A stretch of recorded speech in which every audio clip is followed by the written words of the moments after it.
Hi, I'm Juliet. In the months of December, I started to develop a very small platformer game, where you can disguise as your enemy so they don't attack you. And I decided to give myself a little challenge for it. Every day, for the month of January, I would update something. In this video, I will relate each update for each day. Starting, I already had a player moving and being able to jump on the enemy to get a disguise of them, but that's pretty much it. On the 1st of January, I coded the enemy attacking the player when he sees them and they are not wearing a disguise. I drew particles for the particle effect of the slime attacking, and I modified the shader for this stage where he would jiggle faster because he's mad. Also, obviously, he becomes red. The second day, I made the enemy not attack you if you wear a costume of them, and disactivated the collision in this case. The third day was a Saturday, so I had a bit more time. I started to code what I thought would be a very small update of a moving platform that could transport the player. I had a lot of trouble with that. The platform letting the character move freely on it but still carrying them. It took me a whole 5 hours to figure out how to make it. On day 4, I coded the enemy disguise being removed if you stand in front of a fan, because the air would affect the slime but not you, and then I spun an enemy behind the player after that. That is the way you would remove the costume. Day 5, I added the pickups, which are cakes that I drew in December. I made them randomized with a system where I can choose category for them. The categories are bakery, beignet, cinnamon roll, and cupcakes. I also added a category of all to have a pickup that is randomized between everything. I like this system, it's reusable and easy to expand. On day 6, I made the cake pickups being attracted towards the player when the player is close to the pickup, and also place itself back in its original spot if the player goes further away. Day 7, I tried to draw some trees for the game, but it was definitely difficult to find a style that I like, which will be a recurring problem with this art style. On day 8, I drew some little wren-like bird, just a little bird of various color, and I did a little animation of them flying and them pecking. Day 9, I animated one wren flying and pecking on the floor, which took a while, and then flying away from the player if they get too close. Day 10 was a Saturday again, so I had a bit more time. I made all the wrens spawn with a random color, which I did that in a stupid way because I animated each wren individually, obviously taking back the same animation and renaming it in a sense. But it took a really long time and I should have done it this way. I should have used the skin of Unity, but I didn't know about that. I also drew some parrots, making a lot of versions with pretty colors because I did like the life that the birds were adding. I finally tackled the skin of Red Little Hood, which was bothering me for like the past 2 or 3 weeks. I didn't want to redo any animation for her, that would have been very hard. So I set up Sprite Resolver for a sprite skin in Unity. Finally, that's very good that I know how to do that now. That would have helped me with the wren. So I changed the old green dress of her for a red one and also made a rainy version because there's rain in my game. So I figured when she goes under the rain, she could have the soaked version of her. Day 11, I drew some new platform without such a hard cut in the front. I did like the previous one, but it wasn't the style I was going for. I was trying to go for a view of from the camera to the horizon line, you can see some terrain. And I also did some concept art, but it was really complicated to find something that I liked. On day 12, I made the parrot spawn outside of the screen and traverse it, each parrot having a random skin color. Day 13, I drew a house for the intro because Little Red Riding Hood is supposed to leave her house to go to her grandma's, and I drew some smoke animation for it. Day 14, I redrew the house, and I think that was a really good call because I think it's an improvement. Day 15, I wanted to add the tree that I had drawn with the shadow, and then I realized that you can generate shadow in-game with Unity, so I installed the lighting system to be able to do that and made it move with the player. Day 16, I drew a firefly and made it fly in random direction at a random speed, still staying near middle points, and then I made a bush of them, and I added the behavior of flying away in random direction if the player gets too close that I had made for the wren before.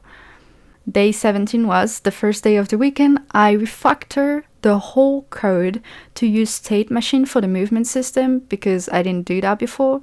It was definitely very tedious and not that fun, but at the end I was really happy about having a reusable, easy to iterate on code to be able to get a better movement system. Day 18, I wanted my game to have the progression of a Metroidvania without permanently changing the movement system, so I decided to do that through the level design. So I added movements updates that come from the environment, a glide up zone, a double jump zone, a booster zone that can have different speed and that mimics a dash. On day 19, I added a ladder mechanic with a new animation of Little Red Riding Hood and the art for the ladder. On day 20, I wanted to draw some art for the game, so I took screenshot of the blocky level, and then my cat jumped on my keyboard, and I don't know how she did that, but she put one of the screenshot as a background, which I find it funny, so I kept it still to this day. And also, I did draw some new platform of different size to correspond to the level that I had. On day 21, I was dedicated to drawing some moving platform that look interesting. I decided to make them hot air balloon. I drew 5 and I was quite happy about those drawings. On day 22, I drew more hot air balloon in a different shape because the level needed a lot, and also I needed some wider one at the beginning so it would be easier for the introduction to that mechanic. On day 23, I drew the last hot air balloon. It is special because it has a ladder attached to it, so it's more of a challenge because you have to jump off the ladder on a very small platform while the balloon and the ladder are moving. On day 24, it was a Saturday, I implemented all of the art and I had a pretty fleshed out layout for level 1. I fixed quite some bugs with the physics, but mostly I fought with bugs with the moving platform all day. I realized that I shouldn't have used Unity physics system for this game because I was never using it and I was very much fighting against it for every single feature that I wanted to add. So it was very much a mistake. On day 25, I tried to draw some environment pieces and it was so difficult, and I was definitely convinced at that point that I made the wrong decision of the art style because this art style was not allowing me to make easy iteration for the level design. Without a tile set, it's super difficult to change something or tweak it because you pretty much have to redraw the platform or whatever you wanted to use to move. Also, the movement isn't very sharp and stuff like that because it's not perfectly square, so I now realize why people choose pixel art. But for my problem, I bought an art pack of trees because I was a bit overwhelmed by the art. I drew some trees with the art pack, modifying them in Krita and making them what I want them to be. I drew several platforms. That is the day I decided to finish this game as fast as possible because I wanted to start fresh with no physics for the movement system and an art style that allows an easier process of making the game. So the last week was dedicated to finish this game, like just make it correct enough that you can have a bit of a portfolio out of it and then move on. Day 26, I made the parallax effect for the background from the pack, and I implemented the platform art from Saturday in the game. The biggest problem of the game at that point was how unfun it was to wait for the balloons and how challenging it was to jump from one balloon to another. So day 27, I spent it adding trigger for the hot air balloon to start moving when the player is close, and synchronizing the 3 hot air balloons to each other because one of the last challenge is to jump from one moving platform to another and they needed to be synced up to each other so it's not boring and not too difficult. It took me a bit of time to have this working, but I was definitely super happy and it did improve the feeling of the game, so I was quite happy about that. Day 28, I decorated the level and made the main menu basic and a very basic end screen. And I drew a start button that I animated. Day 29, I tried to implement respawn, which gave me a funny bug where I would get more and more character to control. Then I did some art and I figured out how to create custom brush in Krita, the software I used to draw. So I made a brush of spikes and then I drew a spike platform so the player could fall into something and die and respawn. And then I did fix the bug for the respawn so everything was working correctly. Day 30, I made a level 2 without any decoration or anything. I added pretty much all of the features that I hadn't had in the first game. They're so poorly introduced.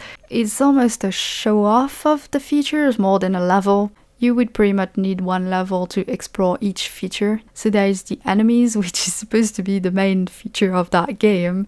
Then there is the zone, so the double jump zone, the glide up zone, and the booster zone, which I added at the end.